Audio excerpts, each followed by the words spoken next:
튀어나요. 한 조금 정도. 털도 별로 없고 털마삭줄은 엄청 많은데 마삭줄은 못 봤어. 이 여기 꽃대가 없잖아요. 수술이 안 달렸잖아요. 여기. 그게 그 차이래요. 털마삭줄은 이렇고 그냥 마삭줄은 저게 이렇게 그 꽃술이 나와. 아, 냄새가 향기가 안 나네. 그래서 향기는 실내죠. 이것도 마삭줄 같은데. 근데 여기는 꽃이 없네. 자, 꽃은 왜 피는 겁니까? 번식하기 위해서. 번식하기 위해서는 얘는 마삭줄 이제 열매가 그 오동나무 그러니까 개오동나무처럼 길어요. 거기서 딱 터지면서 얘가 바람에 날아가요. 근데 그럼 이건 얘가 어디에서 꽃을 피워야 돼요? 꽃 피는 위치가 이런 위에서 바닥에서 피워야 되겠어요? 높은 데서 피워야 높은 되겠어요? 데서 펴야 되죠. 그래야 바람에 날리죠, 씨앗이. 여기 높은 데가 있어요, 없어요? 지금? 없어. 딱 느끼 자기는 바닥에 뭘 타고 올라가야 돼. 얘네는 아, 담벼락을 타고 올라가든 나무를 타고 올라가든 올라가야 그 다음 씨앗이 문제는 씨앗이거든요. 씨앗을 날릴 수 있는 그걸 스스로 감지해야 되는 거예요. 그래야 꽃이 피우는 거예요. 얘는 보면 오래됐잖아요. 오래됐는데 꽃을 이렇게 하나씩 간혹 피긴 피는데 너무 없잖아요. 저기. 이 굴락에 비해서 그거는 씨앗을 날릴 상태가 아니다라는 걸 아는 거예요. 얘가 기가 막히죠.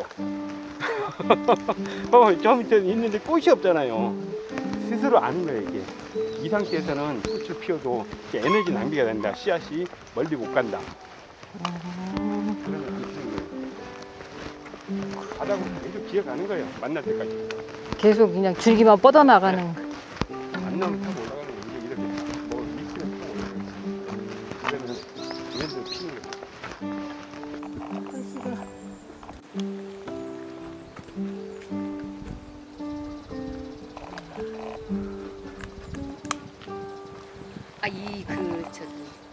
그러니까 요새 미세먼지나 공해가 냄새를 많이 차단하는 것 같아요. 그래요? 아니야, 나니 왜냐면은 우리 저 의왕 살 때 이제 거의 그 동네가 시골이랑 마찬가지여가지고 한 5분만 걸어가면 다 산이거든요. 근데 이렇게 새벽녘에 아카시아 꽃 필 때 되면은 막 아카시아 향이 다 동네로 들어왔었거든요.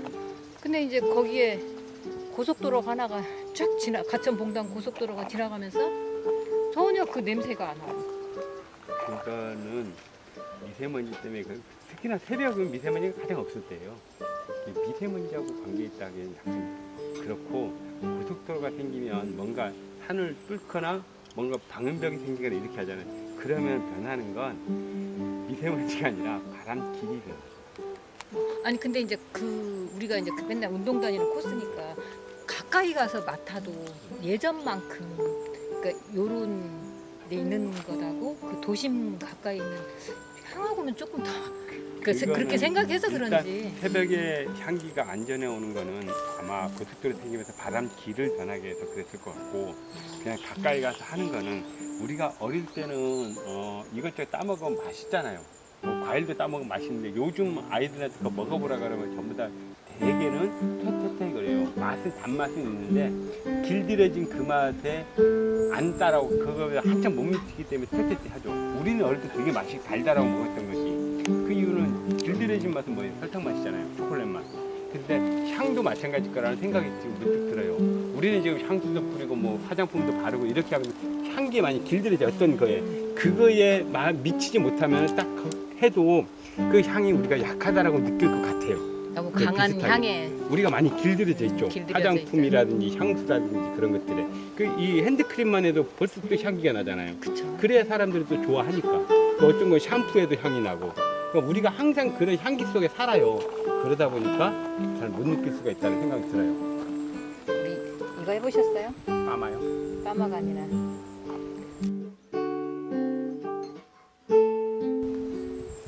입으로 맛을 봐서는 별로 그냥 풀맛 비슷해요. 네, 그런 향은 없어요. 그래서 우리는 맛있다고 먹었죠. 꽃에 이렇게 원래 꽃에는 꿀이 들어보세요. 많지가 않아요. 아주 조금. 가위바위보 가위바위보 가위바위보 이렇게 안 됐어. 가위바위보. 이거 잘해야 되는데 이거. 네. 안 떨어져. 가위바위보. 여기가 이기어가는 것처럼 생겼다고 해서 이나. 어디가 이거? 아니 줄기에 아니 입자리 그냥 많아요. 여기가 이처럼 근데 이렇게 만들어놓은 건 지금 그러니까 지금에서는 잘 모르겠는데 그냥 하는 말이고 예. 얘 원래 의목이에요. 의목. 의자 만드는 나무. 의. 은나무 하다가 발현이 되어서 이 나무가 된 거예요. 이제. 의목이 의목. 근데 이제 그냥 선생님들이 기억하기 쉬우라고 여기가 다른 나무보다는 이게 좀 더 넓은가 봐. 예. 여기 다 있잖아요, 이거. 입자리 여기 이처럼 이게 예. 그냥 쉽게 외우라고 네. 저게 이 같은 게 있다 그러는데 저런 걸 화훼 밀선이라고 그러죠. 꽃밖에 있는 꿀샘 화훼 밀선이고. 근데 얘가 세로로 잘 쪼개진대요, 이게. 그래서 의자 만들기 좋다고. 의나무, 의목하다가 이 나무가 생겨요.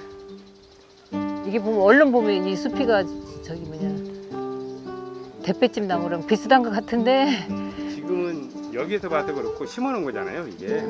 그러면 숲이가 본래 자생지랑은 이게 색깔이 변해버려요. 본래 자생이 되게 색이 밝아요. 밝으니까 이 숲이가 눈에 엄청 잘 들어와요.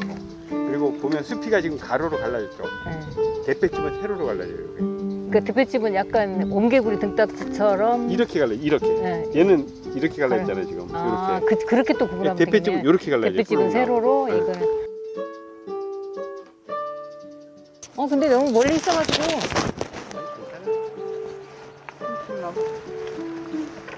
이게 멀리서 이렇게 보면은 위에가 꽃이 다 덮여 있는 것처럼 그렇게 보이더라고요. 아, 이게 층층나무구나. 가지가 층을 잃었다 그래서 밑에 한 층 있고 위에 한 층 있고 위에 한 층 있고 이 층이 보이잖아요. 아, 나무가 이렇게 그래서 가지가. 사람들은 아파트 층 먹고 올라가는 것들은 아파트 나무로 보는 사람들. 왜냐면 가지가 옆으로 쭉쭉 잘 뻗었죠. 네. 사람들 그러면- 이거 보고 뭐라 부를 것 같아요? 옆으로 쭉쭉 뻗어서. 약간 뭐 우산 같은? 이 밑에 나무가 그 때문에 햇빛밖에 어렵잖아요. 그래서 책에도 보면 그런 말들이 나와요. 이게 무법자 나무라고. 아, 공감이 되세요? 옆으로 얘- 쭉쭉 뻗어서 밑에 얘도- 있는 하도 옆으로 잘 뻗으니까 얘도 약간 소나무처럼 소나무는 냄새 그 물질로 해서 자기 밑에 못 자라게 하잖아요. 그러면서 시간이 지나면 어쨌든 퇴적을 만들어서 살잖아요. 근데 얘 보고 이렇게 쭉쭉 뻗으니까 사람들이 무법자 나무라고 그러는데 무법자가 뭐예요? 무법자가 법 없이 그냥 지 맘대로 사는 악당을 무법자라 그러잖아요. 얘가 그러고 살라고 그러고 살겠습니까? 얘는 그냥 사는데 거기다 우리가 자꾸 어떤 의미를 부여하는데 옳고 그른 판단을 우리가 해요. 그러니까 인간은 항상 선악을 구분을. 항상 그러면 안 되는, 얘는 있는 그대로 봐야 되는데 우리가 자꾸 심판자 역할인 것처럼 착각을 해요. 그게 옳다 그러다가 우리가 판단하는데 저놈 무법자 나쁜 놈 이렇게 딱 한다. 무법자 나무라면 이 나무는 어떻게 해야 돼요? 사라져야 될 나무잖아요. 이 땅에서 없애야 될까요, 얘가? 아니잖아요. 근데 얘가 무법자를 햇빛을 쭉쭉 이 가지를 뻗으면서 이 햇빛을 잘 받으면 얘네는요 식물을 그걸 다시 되돌려줘요. 어떻게? 나뭇잎이 떨어져가지고 낙엽으로 다른 나무에 거름이 되게 한다든가, 그리고 자기 밑에는 조금 더 햇빛을 늦게, 아니 잎을 늦게 틔우면서 밑에 나무가 어느 정도 살 수 있을 만큼 햇빛을 미리 받게 한다든가, 그런 방식들도 다 있어요. 근데 우리는 그런 거 다 제껴두고 이 더운 날 딱 봐서 쫙쫙 가지 뻗어가지고 우리가 보기엔 밑에 애들이 괴롭겠구만, 이 새끼 무법자네, 나쁜 놈이네, 이런 판단을 딱 내 판결을 내려버리는 거죠. 이건 진짜 하면 안 되는 건데 그게 책에 쓰여 있어요. 그냥 그렇게. 또 그런 내용도 책에 쓰여 있어요. 그냥 그대로 이 무법자 나무라 부른다라고. 그러면 우리도 숲에서, 나도 처음에는 그 책을 보고 사람들한테 숲에서 할 때 이건 무법자 나무라고 했거든요. 그러면 그걸 듣는 아이들이나 얘네들은 이건 없어져야 될 나무거든요. 이렇게 그런 식의 사고를 지금은 다시 숲에서 나온 생태를 보다 보니까 우리가 가장 하면 안 될, 이 생태적으로 해석하면 안 될 이야기를 너무 쉽게 하는 거예요. 이게 생명에 대한 고민, 생태에 대한 고민이 아직도 많이 부족하다. 그 무법자 나무라는 말을 맨 처음에 했던 사람이 좀 책에 있어요. 그러니까 그것도 칭칭나무 책 누군가가 예, 그죠. 그거 말을 했으니까 책에 그게 그거 보고 그냥 올라갔습니다. 따라 하는 거죠. 음. 근데 최소한 책 쓸 정도가 되면 스스로 이 생태에 대한 고민, 이런 것들에 대한 관찰, 이런 것 속에서 자기 이야기를 써야지 남의 이야기를 그냥 따라 쓰는 거는 좀 위험한 부분이 있다고 생각해요. 모든 걸 뭐 다 자기 식대로 해석할 건 아니지만 어느 정도 생태적으로 그 인간의 관점에서 보지 않으려는 그런 노력은 있어야 된다고 생각을 해요. 근데 얘 보면 진짜 그래요. 나중에 선생님도 책 읽다 보면 무법자 나무다라는 말을 그냥 쉽게 볼 수 있어요.